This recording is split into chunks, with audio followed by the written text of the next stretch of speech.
హల్లెలూయా! దేవుని పరిశుద్ధ నామమునకు స్తోత్రం కలుగును గాక. ఆదికాండము 4వ అధ్యాయము 4, 5 వచనాల్లో మనం చూసినట్టయితే, యెహోవా హేబెలు అతని అర్పణను లక్ష్యపెట్టెను, కయీను అతని అర్పణను లక్ష్యపెట్టలేదు అని చెప్పి వ్రాయబడి ఉందండి. ఆమేన్. హల్లెలూయా! చూడండి, మనము దేవునికి ఏదైనా అర్పణ తెచ్చినప్పుడు మన హృదయపూర్వకంగా ఆయనను ఆరాధన చేసేవారిగా ఉండాలి. చూడండి, మన హృదయము దేవునితో సరిగా లేనప్పుడు మనము ఏదిచ్చినా, ఎంత తెచ్చినా దేవుడు ఆ అర్పణను అంగీకరించలేడండి. చూడండి, ఇక్కడ మనం హేబెలుని చూసినట్టయితే తాను దేవునికి విశ్వాసముతో అంగీకారయోగ్యమైన తన మందలో తొలిచూలు పిల్లను ప్రభువును దేవునికి అర్పించినట్టుగా మనం చూస్తున్నాం.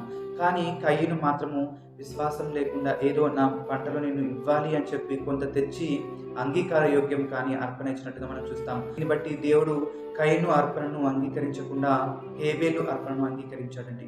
కాబట్టి ప్రియ సహోదరి సహోదరుడా, మనము దేవునికి అంగీకారయోగ్యమైన అర్పణను చెల్లించే వారిగా దేవుడు అర్పణను కాదు కానీ అర్పించే వ్యక్తి యొక్క హృదయాన్ని చూసే దేవుడే ఉన్నాడు.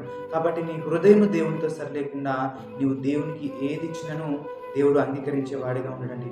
కాబట్టి మనము హృదయపూర్వక ఆరాధన చేసే వారిగా ఉండాలి.